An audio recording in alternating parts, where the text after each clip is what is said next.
오늘의 건강 강의는 정리정돈의 기쁨입니다. 저는 남편과 결혼한 뒤 한동안 아파트에서 살았습니다. 그리고 몇 년 뒤에 드디어 우리의 첫 집을 사서 이사하게 되었습니다. 객관적으로 그리 큰 집은 아니었지만 저희가 살고 있던 작은 아파트에 비하면 훨씬 더 큰 공간이었습니다. 이사를 해서 저희의 짐을 다 묵여놓았는데도 집이 텅텅 빈 것 같았습니다. 그때 제가 남편에게 했던 말이 지금까지 기억납니다. 제가 했던 말은 이렇게 큰 집을 어떻게 채우지? 였습니다. 그런데 그 집에서 한동안 살다 보니 집을 채운다는 것은 전혀 어려운 일이 아니라는 것을 깨달았습니다. 특별히 아이들이 태어난 뒤에는 너무 자연스럽게 유아용품과 장난감 등으로 쉽게 채워져 갔습니다. 아이들이 어릴 때는 정리를 해도 다시 또 지저분해지는 게 일쑤였고, 그래서 대충 할 수 있는 만큼 정리를 해가며 살았습니다. 시간이 지나 아이들이 크고 나니 몇 달 전부터 집안의 정리에 대해서 더 많이 생각을 하게 되었습니다. 그리고 저는 필요 없는 물건들을 없애고 필요한 것만 가지고 살고 싶다는 마음으로 정리를 시작했습니다. 그래서 요새 집안 정리에 대해 공부하고 실천해 나가고 있고 제가 배운 사실들을 여러분들과 나누고 싶습니다. 그러면 먼저 어지러운 공간을 보는 것은 우리의 몸과 마음에 어떤 영향을 줄까요? 어지러운 공간은 스트레스를 주고 마음을 혼란시킬 수 있습니다. 여러분들은 어디 나가시기 전에 열쇠를 못 찾으신 경험이 있으시나요? 모든 것이 제대로 정리되면 어디에 두는지 정확히 알 수 있으므로 열쇠를 가지고 할 일을 계속할 수 있습니다. 그러면 시간과 많은 번거로움이 절약됩니다. 한 연구에서 자신의 집이 어수선하다고 생각하는 여성은 하루 종일 스트레스 호르몬인 코르티솔 수치가 높았지만 자신의 거주지를 잘 정돈되고 편안한 공간으로 묘사한 여성은 스트레스 호르몬 수치가 낮았습니다. 또한 여러 가지 일이 주의를 끌 때 중요한 작업에 집중하기가 어렵습니다. 연구자들은 혼란스러운 환경에 있으면 두뇌가 집중하기가 더 어려워진다는 사실을 발견했습니다. 너무 많은 물건을 집을 깨끗하게 하기 힘들게 하고 건강에 안 좋은 영향을 줄 수 있습니다. 물건이 너무 많이 쌓여 있으면 효율적으로 청소하는 것이 거의 불가능합니다. 또한 청소를 하여도 물건이 너무 많으면 공간을 깨끗하게 유지하기가 어려워집니다. 사람들이 종종 장식품을 먼지 수집기라고 부르는 이유가 있습니다. 특별히 알레르기가 있는 분들 경우 먼지 때문에 재채기, 눈 가려움증 등의 증상으로 고생하실 수 있습니다. 너무 많은 물건은 사고의 위험이 증가하게 할 수 있습니다. 잡동사니가 많은 곳에서 생활하면 부상을 입을 위험이 있습니다. 바닥이 상자, 옷더미, 심지어 너무 많은 가구로 덮여 있으면 넘어지기가 훨씬 쉽습니다. 책과 장식품으로 가득 찬 선반도 무언가가 떨어지거나 무거운 가구가 넘어질 경우 위험할 수 있습니다.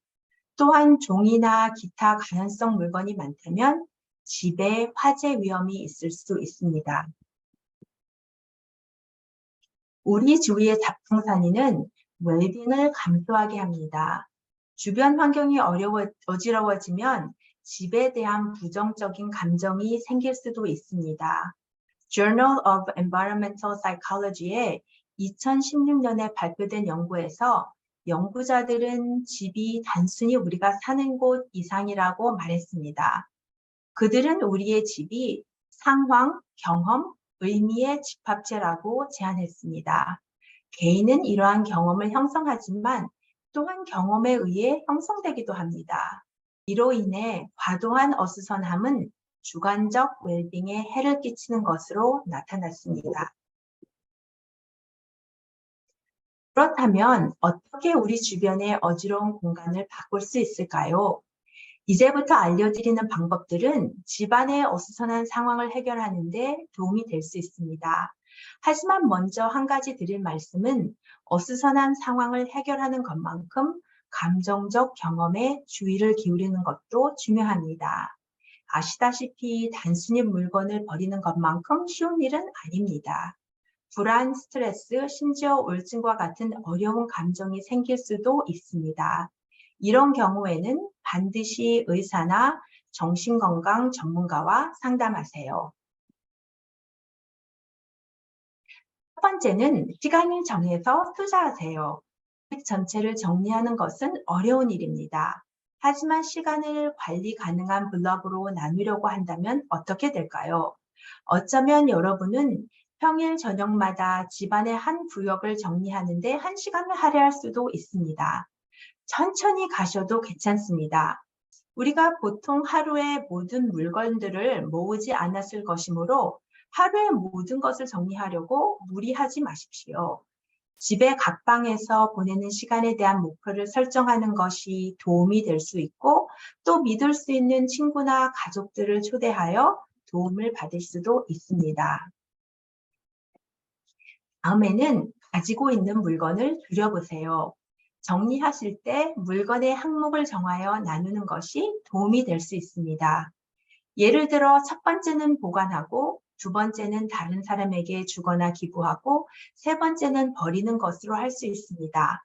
특정 항목을 어떻게 처리할지 결정하는 데 어려움이 있는 경우 따로 놓고 나중에 결정할 수 있습니다. 유통기한이 지난 음식, 오래된 화장품, 파손되어 고칠 수 없는 물건 등 버릴 수 있는 품목부터 시작하는 것이 가장 쉬운 방법이 될 수 있습니다. 아직도 쓸 수 있는 물건을 적절하게 폐기하시려면 가까운 자선단체에 기부하시는 것이 한 좋은 방법입니다. 혹시 물건을 없앨 때 불안감이 있으신 분들은 여러분의 물건들이 다른 필요한 사람들에게 다시 이용되며 도움을 줄 수 있다는 사실을 깨닫는 것이 불안감을 완화하는 데 도움이 될 수 있습니다. 상태가 좋은 물건을 판매하는 옵션도 있습니다. 가라지 세일을 하거나 온라인으로 물건을 판매하거나 중고품 가게에 물건을 가져가는 것도 시도해 볼 수 있습니다. 물건을 팔아 돈을 벌 수도 있고 또 이것은 정리에 대한 추가적인 동기가 될 수도 있습니다. 세 번째는 가지고 있는 물건들을 정리하세요. 매일 사용하는 물건을 기준으로 물건을 정리해 보는 것이 한 좋은 방법입니다. 예를 들어 침실 탁자 서랍이나 가장 자주 사용하는 주방 수납장 등 쉽게 접근할 수 있는 물건을 정리하세요. 가장 좋은 방법은 물건들을 어디에 놓을지 자리를 찾아서 표면에 소지품을 두지 않는 것입니다. 필요한 곳에 정리함이나 보관 용기를 구입하는 것을 고려할 수 있습니다. 그러나 너무 많이 구매하지 않도록 주의하세요. 더 많은 것을 제거할 수 있다고 느낄 때마다 가지고 있는 항목의 수를 줄이는 것이 좋은 방법입니다. 이는 집을 깔끔하게 유지할 때 계속해서 반복하게 될 단계입니다. 가장 중요한 것은 정리할 때 어떤 느낌인지 알게 되면 점점 동기가 생길 수 있습니다. 저는 몇 주 전에 제 옷장을 정리했습니다. 그전에는 옷들이 가득 차고 어수선했던 저의 옷장은 이제 들어설 때마다 저의 기분을 아주 좋게 합니다. 집이 정리되어 있는 것이 얼마나 좋은지 깨닫는 것은 여러분이 계속해서 깔끔한 정리를 하도록 영감을 주는데 도움이 될 수 있습니다. 마지막으로 처음부터 집을 정리하는 것만큼 정리된 집을 유지하는 것도 중요합니다. 가장 중요한 포인트는 일관성입니다. 아까 말씀드렸던 것처럼 정기적으로 시간을 내어 정리하는 것이 도움이 될 수 있습니다. 예를 들어 하루 일과를 마치고 물건을 원래 있던 자리로 되돌리는데 10분을 투자할 수 있습니다. 물건 구매를 하기 전에 벌써 가지고 있는 물건인지 또 이와 유사한 물건이 아직 없는지 다시 확인하는 것이 좋습니다. 또한 이 물건이 실제로 사용할 것인지 여부도 고려하십시오. 최신 운동 장비나 새 전자기기를 구입하여 먼지만 쌓이게 구석에 놔두어 둔 경험을 하신 분들도 있을 것입니다. 집에 가져오는 것과 버리는 것에 더 주의를 기울이면 공간을 잘 관리할 수 있도록 도움이 됩니다. 깨끗하고 정돈된 방은 환경을 더 잘 통제할 수 있다는 느낌을 가지게 하고 차분한 느낌을 주는데 도움이 됩니다. 요새 많은 사람들이 정리정돈에 관하여 배우고 실천하려고 합니다. 그러기에 정리에 관한 수많은 정보가 있습니다. 여러분들이 이런 것들에 대해 알아보시면 도움이 될 수 있습니다.